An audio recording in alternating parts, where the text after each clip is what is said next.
আসসালামু আলাইকুম। একাদশ শ্রেণীর মানবিকের ছাত্রছাত্রীবৃন্দ, আসসালামু আলাইকুম।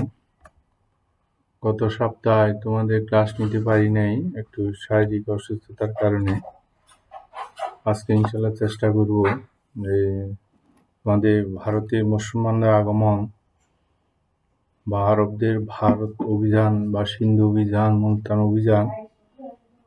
গত ক্লাসে আমরা আলোচনা করেছি আরবদের সিন্ধু অভিযানের কারণ, ফলাফল এবং অভিযানের সময় তখন ভারতবর্ষে রাজনৈতিক, সামাজিক, অর্থনৈতিক, ধর্মীয় অবস্থা কেমন ছিল আমরা বিস্তারিত যা আলোচনা করেছি।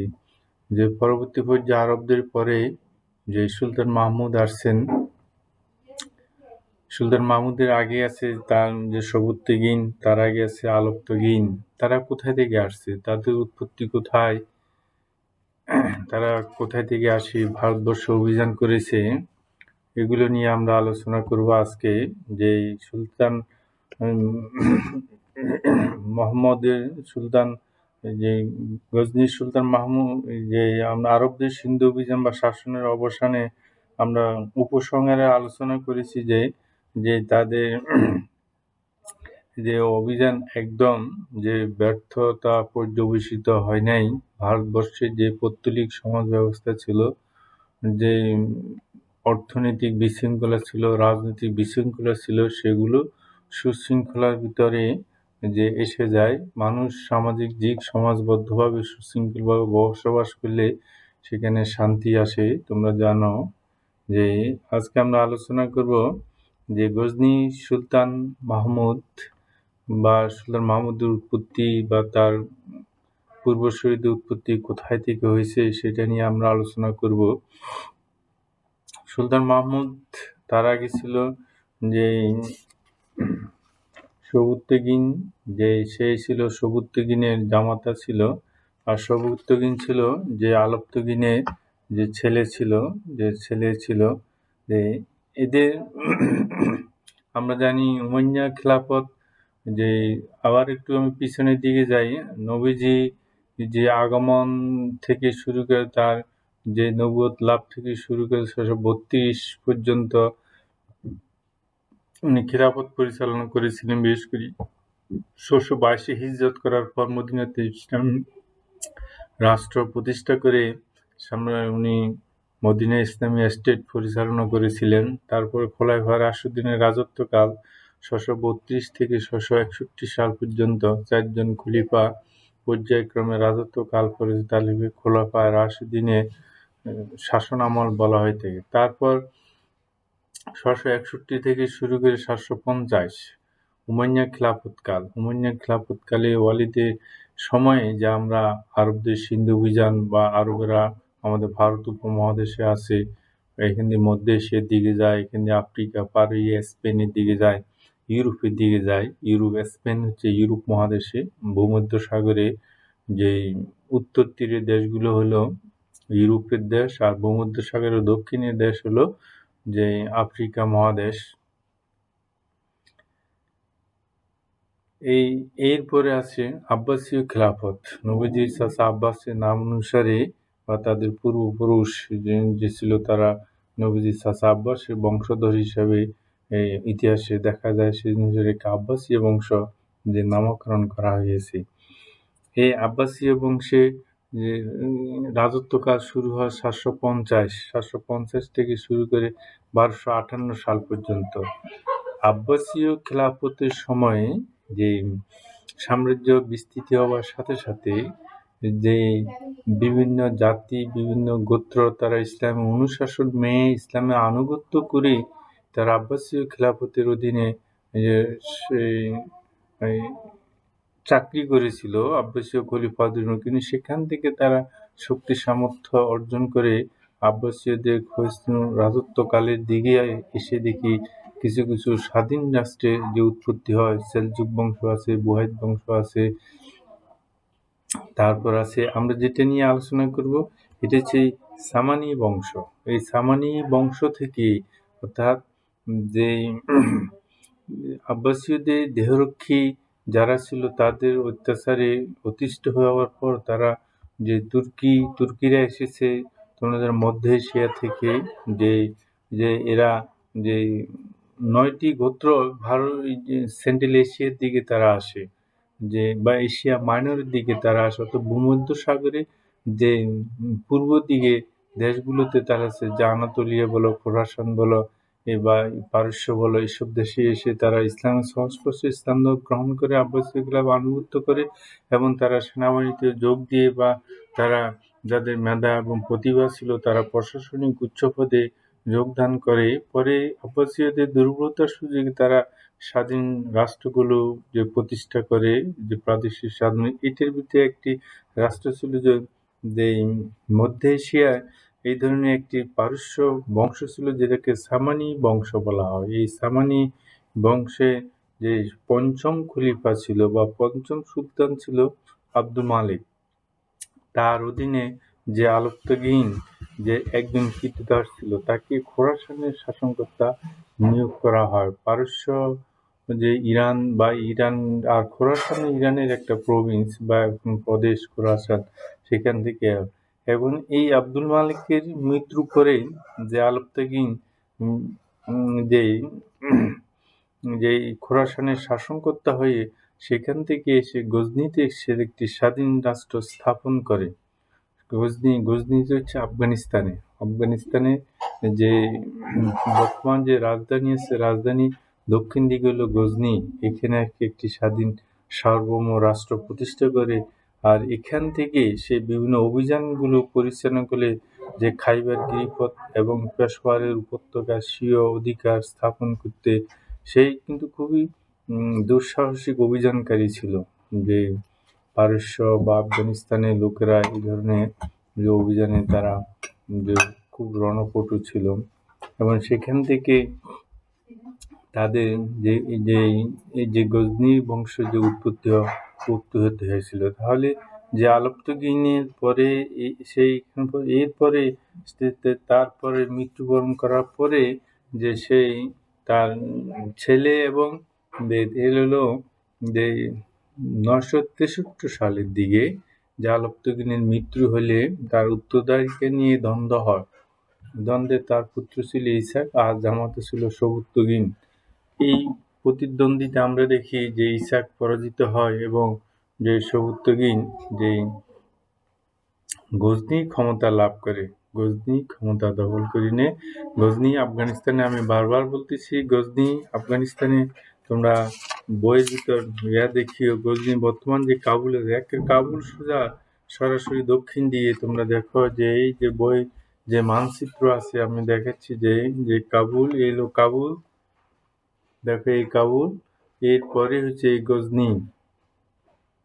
এই গজনিতেই যে সুলতান মাহমুদ তার যে স্বপ্ননগরী, যে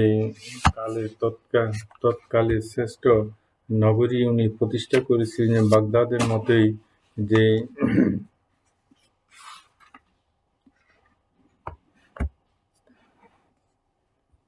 এই গজনি অধিপতি হওয়ার পরে যেই উত্তরাধিকার দ্বন্দ্বের সুযোগ নিয়ে 979 খ্রিস্টাব্দের দিকে যে কাবুলের রাজা জয়পাল সবুত্তগীনকে আক্রমণ করে, কিন্তু তাকে অবিলম্ব হত্যারীয় সবুত্তগীন কান্দাহার জয় করে নেয়। কান্দাহার ও কান্দাহার জয় করে নেয়। এরপরে যে জয়পালের সাথে সবুত্তগীনের যে কয়েকটা যুদ্ধ হয়েছে, পরপর কয়েকটা যুদ্ধ হয়েছে, কিন্তু সবগুলো যুদ্ধতেই যে সেই জয়পাল যে পরাজিত হয়। 988 খ্রিস্টাব্দ হয়েছে ও 991 খ্রিস্টাব্দ হয়েছে। যে এরপরে যে সেই হিন্দু রাজাদেরকে নিয়ে একটি যে সম্মিলিত জোট গঠন করার চেষ্টা করেছিল, যে তাকে গজনি থেকে হটিয়ে দেওয়ার জন্য, কিন্তু বিভিন্ন যুদ্ধে সেই যে জয়লাভ করার সাথে যে খাইবার গিরিপথ, খান নামক এই দুটি জায়গা সে দখল করে নেয় এবং নিয়মিত কর প্রদানে বাধ্য হয় জয়পাল। তারপর 988 খ্রিস্টাব্দে আবার সেই যে অভিযান পরিচালনাকে জয়পাল, সেখানেও সে মোটাঙ্গে ক্ষতিপূরণ দিয়ে যে রক্ষা পেয়েছিল। এরপরে 991 খ্রিস্টাব্দে আবার একটি যে হিন্দু রাজাদেরকে একটি আত্মাস গঠন করে প্রতিশোধ গ্রহণের জন্য জোর প্রচেষ্টা চালিয়ে শোচনীয় পরাজিত হয় এবং ফলে পেশোয়ার মুসলমানদের হস্তগত হয়। এর কিছুদিন পর 997 খ্রিস্টাব্দে যে সবুর্তগুণ মৃত্যুমুখে যে পতিত হয়, তাহলে যে 977 থেকে 997 অর্থাৎ 20 বৎসর যে সবুর্তগুণ গজনী এবং জয়পালের সাথে যুদ্ধে গজনী অধিপতি হইয়া এবং জয়পালের সাথে যুদ্ধ বিগ্রহের মাধ্যমে তার সময়টা যে অতিবাহিত হয়েছে। এই হলো সবুর্তগিনের, অর্থাৎ যে সবুর্তগিনের মাধ্যমে বা তার রাজত্বকালে যে গজনীটা যে প্রতিষ্ঠিত হয়, ওই জন্য ঐতিহাসিকেরা যে বলেছেন যে প্রাচ্যের অদ্বিতীয় অধিনায়ক হিসেবে আমির সবুর্তগিন 20 বছর রাজত্ব করেন। তিনি একজন ন্যায়পরায়ণ এবং বিজ্ঞ শাসনকর্তা ছিলেন। কয়েকবার তিনি ভারতীয় নৃপতিদের পরাজিত করেন। আবার বলেছেন যে কেউ যে সবুর্তগিনের প্রথম নৃপতি, যিনি হিন্দু রাজাদের বিরুদ্ধে যুদ্ধের মাধ্যমে ভারতের উত্তর পশ্চিম গিরিপথের ধার উন্মুক্ত করেন। এই পথ দিয়েই যে পরবর্তী পর্যায়ে যে তার ছেলে যে মাহমুদ যে ভারতের দিকে অভিযান করেছিল, তার দিকে 33 বছর রাজত্বকালে 27 বছরের 17 বার যে ভারতবর্ষে যে অভিযান পরিচালনা করেছিলেন। এবং সুলতান মৃত্যুর পূর্বে যে তার ছেলে যে 997 খ্রিস্টাব্দে যখন মারা যায় যে সবুর্তগিন, তখন তার ছেলে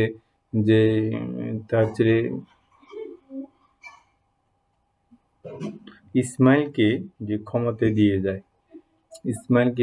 দিয়ে যায়, কিন্তু ইসমাইল যে রাজ্য শাসনের যে উপযুক্ত ছিল না, সেরকম রণপটু বা দক্ষতা, বিচক্ষণতা, প্রশাসনের অভিজ্ঞতা তার ছিল না। কিন্তু শেষ পর্যন্ত এই দুই ভাইয়ের দ্বন্দ্বে যে সুলতান মাহমুদ যে জয় লাভ করে এবং যে ভাই ইসমাইলকে যে পৃথিবী থেকে বিদায় করে দেয় এবং 997 খ্রিস্টাব্দে সেই গজনী সিংহাসনে আরোহণ করেন। এই গজনী সিংহাসনে আরোহণ করে সেই এটা কাজ করেছিল যে তখন 997 খ্রিস্ট, তখন আব্বাসীয় খিলাফত চলছিল, বাগদাদে আব্বাসীয় খিলাফত চলছিল। তখন সে আব্বাসীয় খেলাফতে যে অধীনতা স্বীকার করে সেই যে কেন্দ্রীয় মুসলিম খেলাফতের প্রতিনিধি হিসেবে ভারতবর্ষে যে শাসন করতেছে বলে উনি মনে করেন, বা এই যে উনাকে যে আব্বাসীয় খেলাফতের প্রতিনিধি হিসেবে যে উনি গজনী শাসন করতেছে এবং সেখান থেকে ভারতে অভিযান করার জন্য যে চেষ্টা করেছিলেন, এবং সেই জন্য আব্বাসীয় খলিফা যে তাকে ইয়েমানিতুল্লাহ বা আমিরুল মিল্লাত এই উপাধি দিয়েছিলেন। তোমরা যে আমাদের অতি সংক্ষিপ্ত প্রশ্ন থাকে যে সুলতান মাহমুদের উপাধি আব্বাসীয় খলিফা কি উপাধি দিয়েছিল বা তার পিতার নাম কি ছিল, সে কত সালে যে ক্ষমতা আসছে, এই ধরনের প্রশ্ন হয়ে থাকে। তোমরা মনে রাখবে যে 977 খ্রিস্টাব্দে সবুর্তগির মৃত্যু করার পর যে সুলতান মাহমুদ তখন মাহমুদ পরে যে আব্বাসীয় খলিফা থেকে উনি যে উপাধি নিয়েছিলেন। তারপর সুলতান মাহমুদ একটি তুর্কি, পারস্য বা মধ্য এশিয়ার সাম্রাজ্য স্থাপনের দিকে যে মনোনিবেশ করেন বলে কোনো ঐতিহাসিক। এই উদ্দেশ্যকে সামনে রেখে তিনি পূর্ব দিকে তার শত্রুদের স্তব্ধ করার জন্য ভারতীয় উপমহাদেশের বিরুদ্ধে অভিযান পরিচালনা করেন। ভারত উপমহাদেশের দিকে তখন আফগানিস্তানও একসময় ভারত উপমহাদেশে ধরা হতো, কিন্তু পরবর্তী পর্যায়ে সেটা আফগানিস্তান বের হয়ে যায়। এবং সুলতান মাহমুদ ভারত অভিযানের যে কারণসমূহ বা উদ্দেশ্য,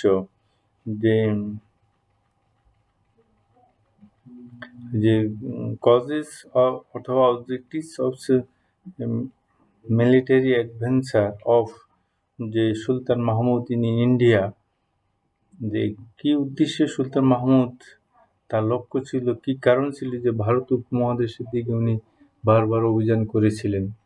ঐতিহাসিকরা যে দুই ধরনের মত আছে ঐতিহাসিকরা, যে এক গোষ্ঠীর মতে, যে ঐতিহাসিকদেরকে এখানে গোষ্ঠী বলছে, যে এক গোষ্ঠীর মতে যে সুলতান মাহমুদ যে সুলতান যে উনি উপাধি নেওয়ার পর সুলতানই লিখতেন যে সুলতান মাহমুদ একজন উচ্চতর লুণ্ঠনকারী, যিনি তার স্বর্ণলিপিটা চরিতার্থ করার জন্য আগুন জ্বালান, হত্যা করেন, লুণ্ঠন করেন, অধিকার করেন এবং চলে যান।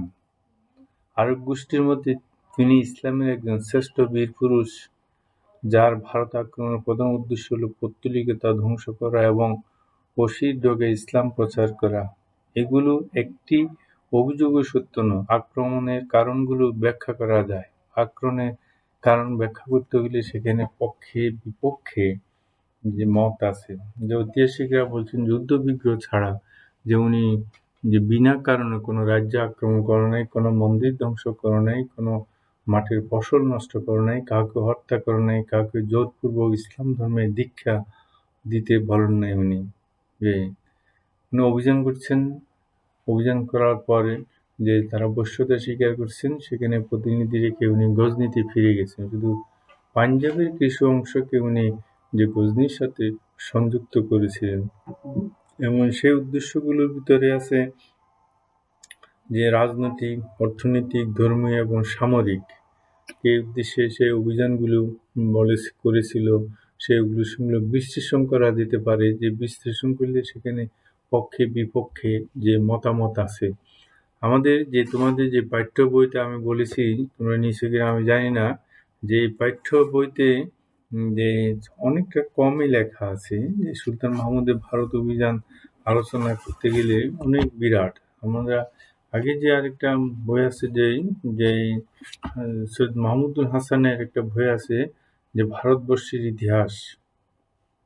তোমরা যদি বিস্তারিত জানতে চাও তাহলে ওই ভারতবর্ষের ইতিহাস বইটা ফলো করলে ওখান থেকে অনেক কিছু জানতে পারে। তার পক্ষে বিপক্ষে যে মতামত আছে, যে উনি কি আসলে লুণ্ঠনকারী ছিল, উনি কি ধ্বংসকারী ছিল, উনি কি অর্থলিপ্সা ছিল, কি ছিল, সেটাকে যে জানা যায়। ঐতিহাসিকরা বলছেন যে ভারত অভিযানের উদ্দেশ্য যে তার সামরিক উদ্দেশ্য। গজনির প্রভাবশালী এবং ইসলামী ইতিহাসে অন্যতম শ্রেষ্ঠ সুলতান ভারতবর্ষে একাধিক শতবার অভিযান পরিচালনা করেন এবং প্রতিবারই স্বীয় রণকৌশল, অপূর্ব তেজস্বিতা এবং সাংগঠনিক ক্ষমতা দ্বারা বিজয়ী বসে গজনিতে প্রত্যাবর্তন করেন। এটা তার সামরিক প্রতিভার অন্যতম একটি দিক। একটা যুদ্ধে উনি পরাজিত করেন, সেজন্য উনি দিগ্বিজয়ী সেনাপতি হওয়ার জন্যই যে অভিযান করেছেন বলে বলতে চাই। এবং যে কি উদ্দেশ্য সুলতান এই উপযোগী অভিযান করেন সে সম্পর্কে ঐতিহাসিকদের মধ্যে মতবিরোধ রয়েছে। তাকে সম্পদ লুণ্ঠনকারী, অতি সাধারণ দস্যু, ঘোড়া ধর্মপ্রচারের আদর্শ অনুপ্রাণিত মুক্তিভঙ্গকারী, বিধর্মী রাষ্ট্রবিরোধী জিহাদের মন্ত্রে উদ্বুদ্ধ অভিযানকারী, মুসলিম সাম্রাজ্যের সম্প্রসারক, গজনিকে স্বপ্নের যে পরিণত করার নিমিত্তে ভারতের বিপুল ধন সম্পদ আহরণকারী বলিয়া চিহ্নিত করা হয়েছে। তাহার ভারত অভিযানের প্রকৃত উদ্দেশ্য সম্বন্ধে বিশ্লেষণমূলক আলোচনার প্রয়োজন এবং কি যে না সামরিক পরিবেশে না সামরিক উদ্দেশ্য না তার যে ধর্মীয় উদ্দেশ্যে উনি ভারত অভিযান করেছিলেন। তবে ধর্মীয় উদ্দেশ্যটা নিয়ে সবচেয়ে বেশি আলোচনা হয়েছে, সেখানে পক্ষে বিপক্ষে অনেক মতামত আসছে। আমি চেষ্টা করব যতটুকু পারি যে আলোচনা করতে ধর্মীয় উদ্দেশ্যে। যে তোমরা আমাদের এই বইতে সামান্য একটু লেখা আছে যে সুলতান মাহমুদ ভারতীয় আক্রমণে সত্যি কি জিহাদ ছিল? ভারতে ইসলাম প্রচার কি তার প্রধান উদ্দেশ্য ছিল? পৌত্তলিকতা ধ্বংস করে কি তার আসল লক্ষ্য ছিল? রাজ্য বিস্তার কি তার পরম লক্ষ্যবস্তু ছিল? এগুলোর কথা বলা হয়েছে। তা আমরা দেখি যে পরবর্তী পর্যায়ে তার যে অভিযানগুলো আছে, যে সত্যবার অভিযান, সে অভিযানগুলো বর্ণনা করা আছে। যে আমরা দেখি যে তার ধর্মীয় উদ্দেশ্য, যে বি.এ. স্মিথ বলেন যে মুসলিম ঐতিহাসিকগণ সুলতান মাহমুদকে ইসলামের অন্যতম গৌরব মনে করেন।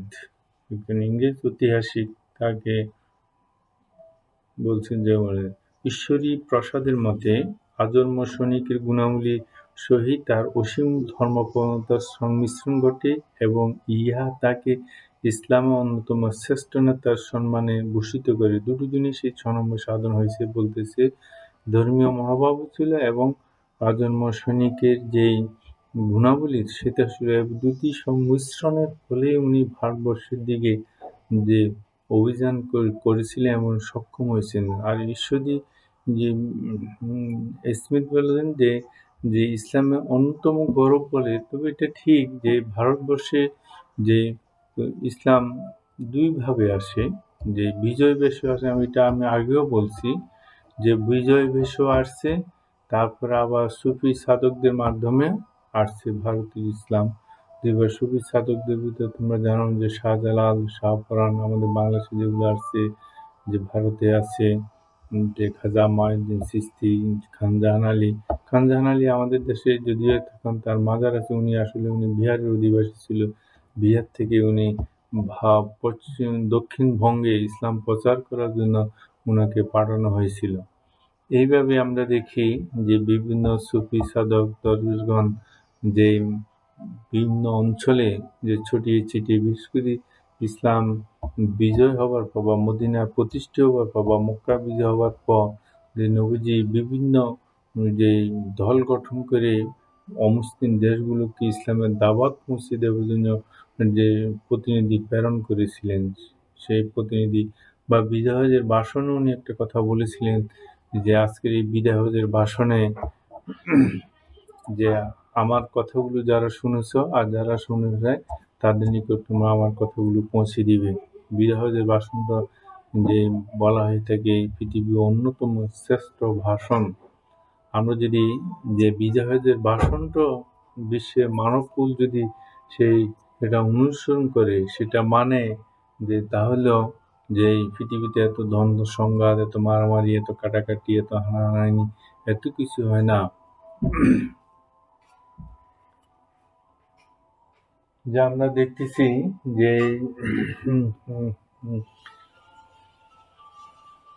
কি উদ্দেশ্যে উনি ভারতবর্ষে যে অভিযান পরিচালনা করেছে যে সেইটা হলো যে সামরিক উদ্দেশ্য কথা বলছি আমরা, ধর্মীয় উদ্দেশ্য নিয়ে আমরা কথা বলতেছি। তাসিম কি আওয়াজ করতেছে দেখো, এখানে একটু হয়ে যাবে না? সরি, যে যাই আমরা বলতেছি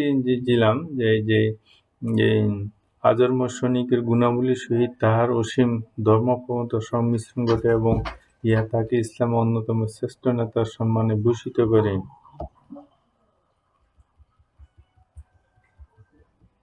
ঈশ্বরী প্রাসাদে history of Muslim rule in India, page number 443 নম্বর আছে এই উক্তিটা উনি করেছিলেন।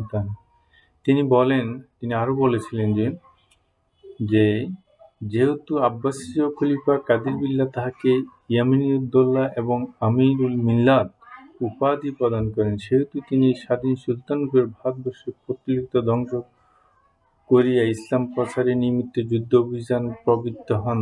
আমি আগে বলেছি যে সেই আব্বাসীয় খিলাফতের প্রতিদিন হিসেবে তিনি এটাকে আব্বাসীয় খিলাফতের আনুগত্য উনি স্বীকার করেছিলেন, সেই জন্য আব্বাসীয় খলিফা ওটার নামটা তোমরা মনে রাখিও যে আব্বাসীয় খলিফা যে কাদের বিল্লাহ তাকে উপাধি দিয়েছিল। আব্বাসীয় খলিফা কাদের বিল্লাহ তাকে কি উপাধি দিয়েছিল? ইয়ামিনুদ্দৌলা অথবা আমিন উল মিল্লাত উপাধি দিয়েছিলেন। তাকে মুক্তি পূজার বিরুদ্ধে জিহাদ ঘোষণাকারী হিসেবে চিহ্নিত করা যায় না। ইসলামে যে মুক্তি পূজার বিরুদ্ধে জিহাদ এমন কোনো কথা যে ইসলামে বলে না, বা যে আমি তাদের বিরুদ্ধে, কিন্তু তাদেরকে আহ্বান জানাও, তারা আসলে আসলো, না আসলে নাই। আর যদি তারা তোমার বিরুদ্ধে ষড়যন্ত্র করে কনস্পিরেসি করে যুদ্ধ নেবে, তাহলে তুমি প্রস্তুতি নিবে। নবীজির জীবন পর্যালোচনা করলে মদিনার জীবন আমরা এই দেখতে পাই। পরবর্তী খোলাফায়ে রাশিদুনের যুগে যে অভিযান পরিচালিত হয়েছে সেখানে এরকম নমুনা, এরকম অবস্থা আমরা দেখতে পাই।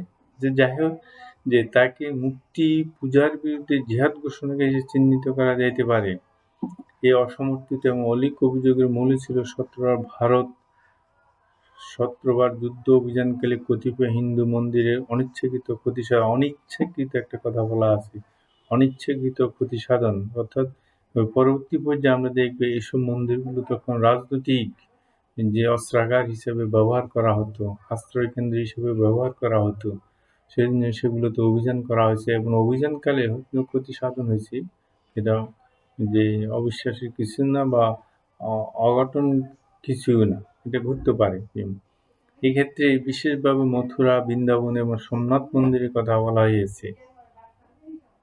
তা রামপ্রাণ গুপ্ত বলেন যে পৈতৃক জাতিকে কুরণত্ব ধর্মে দীক্ষিত অথবা বিনাশ করার জন্য যুদ্ধাগ্নি প্রজ্বলিত করে ইসলামের ধর্ম অনুসারে প্রচলিত ব্যাখ্যা অনুসারে অবশ্য অনুষ্ঠিত কর্তব্য কর্ম।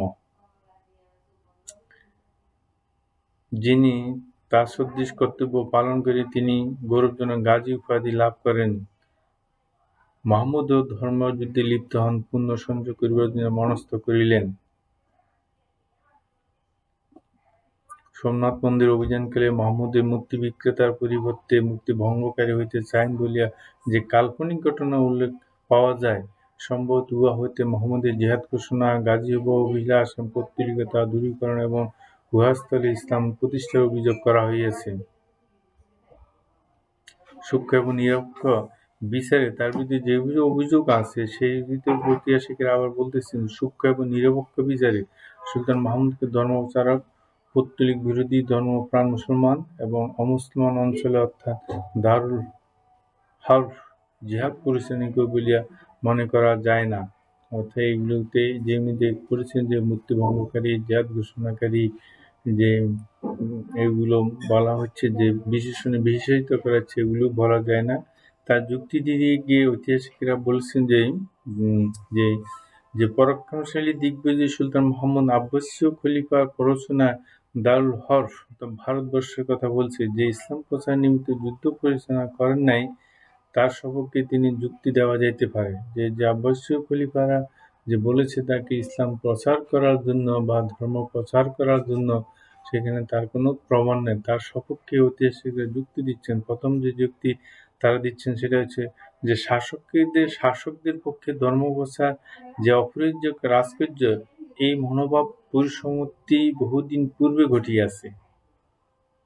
ওনারা বলতে চাচ্ছেন যে সেটা নবীজির সময় বা খোলাফা রাশিদিনে অথবা আব্বাসীয় উমাইয়া খিলাফত কালে হয়েছে, কিন্তু এরপর থেকে আর নাই সেই ধরনের যে শাসকদের পক্ষে ধর্ম প্রচার করা,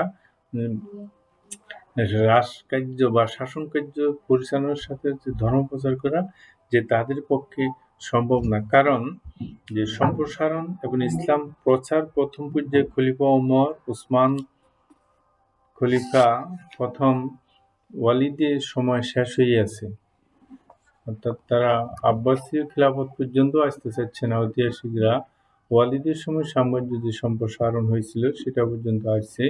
আব্বাসীয় খিলাফত দুর্বলতার সুযোগে সামানি এবং পরবর্তীতে গজনী রাজবংশ অভ্যুত্থান ঘটে এবং এগুলো ধর্মনিরপেক্ষ রাষ্ট্র ছিল।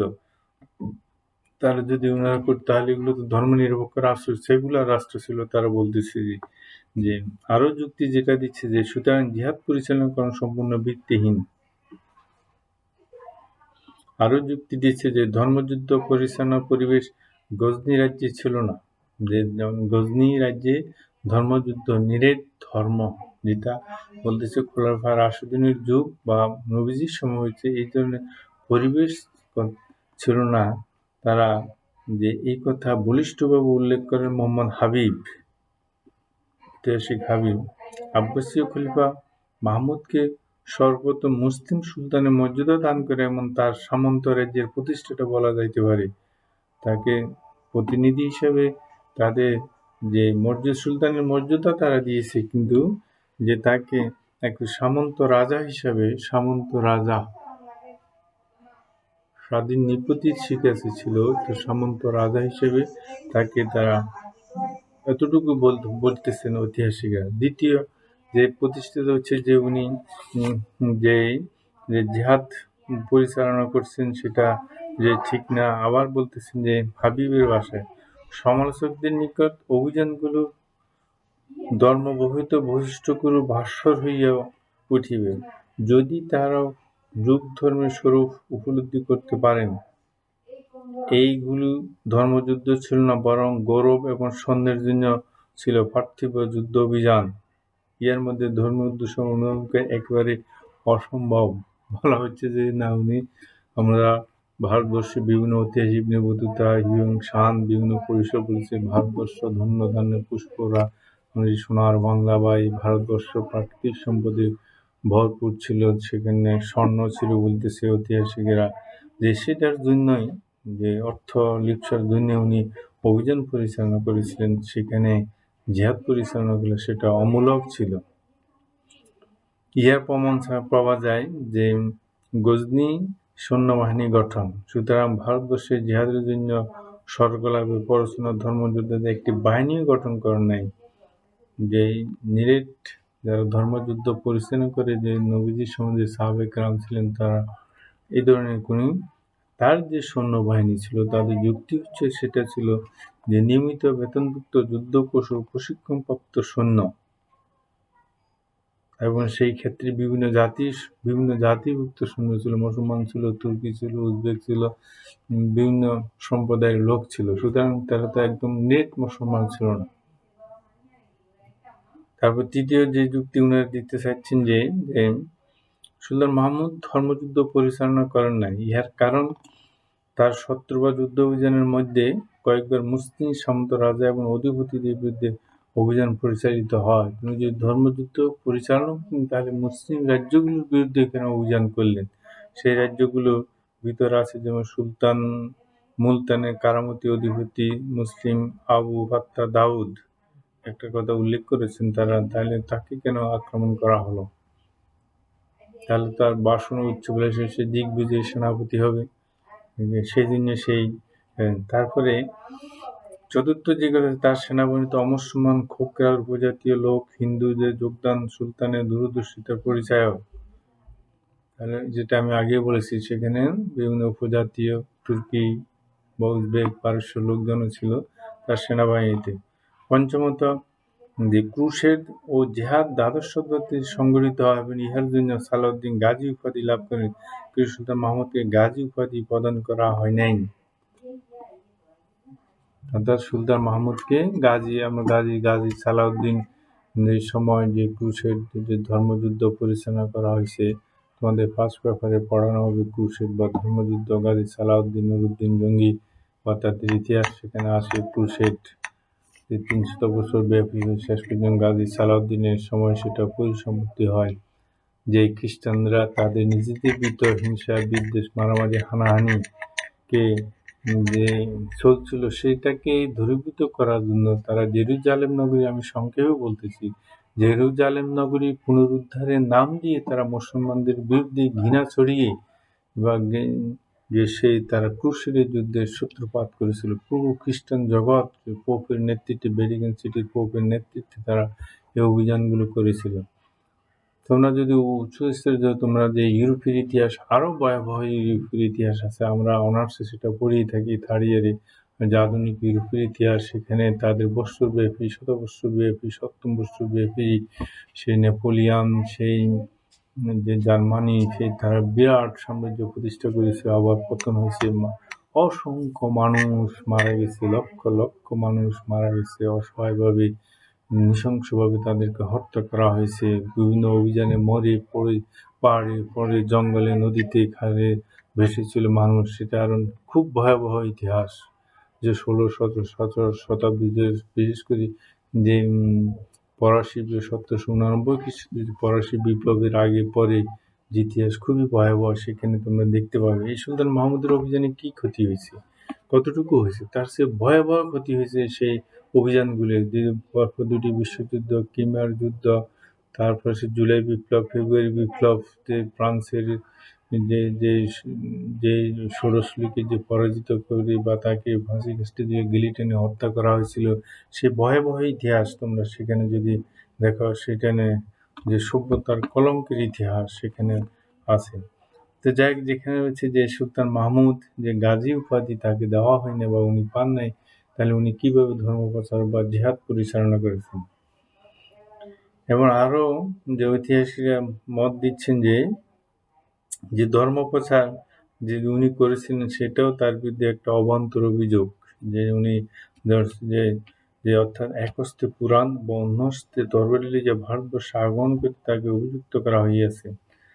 তাহার জীবনী ঘটনাবলী পর্যালোচনা করিলে এ কথা যুক্তিসঙ্গত বলিয়া মনে হইবে না। উইলিয়াম হেগ সন্দেহ প্রকাশ করিলেন, ভারতবর্ষে পরিচিত অভিযান এবং হরতালে কতখানি ধর্মপ্রচারে প্রবল আকাঙ্ক্ষায় যা পারিপার্শ্বিক পরিপ্রেক্ষিতে অনুকূল ছিল না। যেটা আমি বলেছি যে ধর্মপ্রচার বা সেখানে জিহাদ পরিচালনা তখন গজনীতে সেই পরিবেশ ছিল, ওই কথাটাই উইলিয়াম হেগ যে বলতে চাইছেন, যে বলতেছেন যে তিনি যে ধর্মপ্রচারের নিমিত্তে ভারতবর্ষে অভিযান করেন নাই, তার প্রমাণ হিসাবে কয়েকটি যুক্তি দেওয়া যাইতে পারে। ঐতিহাসিকরা সেটা যে উনি যে ধর্মপ্রচার করেন নাই সেই ক্ষেত্রে যে যুক্তি দেওয়া যাচ্ছে বা দেওয়া যাইতে পারে বলেই ঐতিহাসিকরা যে বলছেন। তা আমরা হচ্ছে প্রথম যেটা যে ধর্মীয় উদ্দেশ্য আলোচনা করতে গিয়ে তবে এটা ঠিক যে আগমনের সাথে সাথে ভারতবর্ষে যে পৌত্তলিক সমাজ ব্যবস্থার কিছু ভিত নড়বড় হয়েছে, মানুষ মুসলমান হয়েছে, ইসলাম ধর্ম গ্রহণ করেছে, ইসলাম ধর্ম পালন করেছে, লালন করেছে, মসজিদ গড়েছে, ইসলামিক সমাজ প্রতিষ্ঠিত হয়েছিল। যেটা ভারতবর্ষে আগমনকালে যে আমি আলোচনা করেছি যে রাজনৈতিক, সামাজিক, অর্থনৈতিক, ধর্মীয় অবস্থা, যে জাতিগত বৈষম্য ইত্যাদি নিয়ে আমি কথা বলেছি, সেখানে তোমরা দেখছো যে সেখানে সুষ্ঠু কোনো সমাজ ব্যবস্থা ছিল না। যাদের অর্থবিত্ত ছিল, যাদের পয়সা ছিল, তারাই সমাজের নেতৃত্বে দিল। আর এক শ্রেণীর লোক নিঃস্ব ছিল, যেটা সামন্ত প্রথা ছিল। সেখানে জমিদাররা তাদের ইচ্ছামতো প্রজাদের উপর অত্যাচার, নির্যাতন, নিপীড়ন করত। প্রজাদের করার কিছু ছিল না। তারা খেটে খাওয়া মানুষ, কোনো সময় ফসল হানি হলেও যে তাকে কর দিতে হবে, কর সে কোথায় থেকে দিবে? তার ফসল উৎপাদন হলে সেটা বিক্রি করিয়ে তো দিবে। সে সামন্ত প্রভু বা নিম্নবর্ণের যারা ছিল তারা খুবই নিষ্পেষিত ছিল। সেখান থেকে মুক্তি লাভ করে অর্থনৈতিক সচ্ছলতা আসছে। সমাজকে একটি সভ্যতার দিকে, যে সভ্যতার আলো তারা দেখিয়েছে, যে তারা বিশাল সাম্রাজ্য প্রতিষ্ঠা না করলেও, যে কোরআন ভিত্তিক সমাজ প্রতিষ্ঠা না করলেও, যে ইসলামের আলোকে এসে তারা কিছু তাদের পরিবর্তন হয়েছে। তারা সমাজবদ্ধ হওয়ার চেষ্টা করেছে, যে তারা সুশৃঙ্খল জীবনযাপন করার যে চেষ্টা করেছে, তাদের জাতিসত্তা পরিচয় পাওয়া তারা চেষ্টা করেছে। এগুলো তো আমরা দেখি যে যে অর্থাৎ তার যে রাজনৈতিক, সামাজিক, অর্থনৈতিক এবং ধর্মীয় বা সামরিক, রাজনৈতিক, সামরিক যেহেতু এগুলো নিয়ে যে বিতর্ক আছে, যে দুই পক্ষে যুক্তি আছে, তো এমনি তাদের আগে যেটা আমি বলেছি, সংস্পর্শে আসার ফলে কিছু পরিবর্তিত হয়েছে, সমাজ ব্যবস্থার পরিবর্তন হয়েছে। যেটা নিষ্পেষিত, নির্যাতিত, অসহায় মানুষ, তাদের যে ন্যূনতম বেঁচে থাকার যে উপায়টুকু তারা পেয়েছে, তাদের পরিচয় তারা পেয়েছে, আত্মমর্যাদাশীল জাতি হিসেবে তারা প্রতিষ্ঠা হওয়ার যে চেষ্টা করেছিল। তা আমরা আজকে যে এই পর্যন্ত আলোচনা করছি, যে ওইটা আমরা যে আগামী ক্লাসে আলোচনা করব, যে উনি কি ধর্ম প্রচার করতে আসছিলেন, যে না, তার সেই যে ধর্মপ্রচার করতে আসে নাই সেটার পক্ষে ঐতিহাসিকরা যুক্তি দিয়েছেন, অনেকগুলো যুক্তি। তবে যেটাই সবচেয়ে বেশি যে যে এই সৈয়দ মাহমুদুল হাসানের বইতে যে সবচেয়ে বেশি তার ধর্মীয় উদ্দেশ্যটা নিয়ে বেশি আলোচনা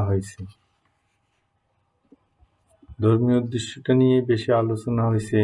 তো ধর্মের কিছু প্রভাবও হয়েছে, যে প্রভাবে সমাজ পরিবর্তন হয়েছে, যেটা আমি আগেই বলেছি, যে সেই জন্য সেটার পক্ষে বিপক্ষে স্থানীয় রাজনীতি, স্থানীয় যে ঐতিহাসিক বা ভিনদেশীয় ঐতিহাসিক, বা এরপরে তো আসছে যে মোগলেরা আসছে, সালতানাত যুগ, মোগল যুগ আসছে, তারপর ইংরেজরা আসছে, তারা ইতিহাস লিখেছে, যে সেখানে যে বিভিন্ন যে পরিবেশে বিভিন্ন জন বিভিন্নভাবে যে তাদের মতামত ব্যক্ত করেছেন, সেই ব্যক্ত করতে গিয়ে যে সুলতান মাহমুদের পক্ষে বিপক্ষে দুই ধরনের কথাই আসছে। তো আমরা যদি আমাদের নবীজির সে ধর্ম প্রচারের দিকে দেখি, খোলাফা রাশিদিনের সে ধর্ম প্রচারের দিকে দেখি সেখানে স্পষ্ট ছিল যে বিনা কারণে কাউকে আক্রমণ করা যাবে না, হত্যা করা যাবে না, ধ্বংসলীলা করা যাবে না। স্পষ্ট না, অসহায় নারী পুরুষের উপর যে নির্যাতন নিপীড়ন করা যাবে না, যুদ্ধ নীতিতেই চলবে। এই ধরনের এই নিয়ে ইসলাম ধর্মে যে অগ্রযাত্রা শুরু হয়েছে, যার ফলে যে বিশ্বব্যাপী ছড়িয়ে পড়তে সক্ষম হয়েছিল। ঠিক আছে, আজকে এই পর্যন্ত। আমরা আগামী ক্লাসে সত্যম ওই যে উদ্দেশ্যে, যে ধর্মীয় উদ্দেশ্যের ভিতরে আমরা ধর্ম প্রচার যে সেটা করতে পারছে না, সেটা অবান্তর ছিল, সেটা নিয়ে আমরা আলোচনা করব। এটা সুলতান মাহমুদের অভিযানগুলো নিয়ে কথা বলতে গেলে যে অনেক সময় লাগে, অনেক সময় বিচার বিশ্লেষণ আছে। আরও বই আছে ভারতবর্ষের ইতিহাসে। চট্টগ্রাম বিশ্ববিদ্যালয়ের একজন ভাইস চ্যান্সেলর ছিলেন প্রফেসর আব্দুল করিম, ওনার লেখা আছে ভারতবর্ষের বই। এখন আরও বই আছে, তোমরা বিভিন্ন বই যারা ইতিহাস প্রেমী তারা দেখতে পারো, দেখলে সেখানে ভালো জ্ঞান অর্জন করতে পারবে। ঠিক আছে, আজকে এই পর্যন্ত। সকলে ভালো থাকো। এখন যে করোনার দ্বিতীয় ঢেউ আসতেছে, সকলে যে স্বাস্থ্যবিধি মেনে চলার চেষ্টা করবে। চেষ্টা করবো না, স্বাস্থ্যবিধি মেনেই চলবে, যে যেটা না হলে ক্ষতির সম্মুখীন হওয়ার খুব সম্ভাবনা আছে। যে আল্লাহ সকলে সহায় হোক। আল্লাহ হাফেজ।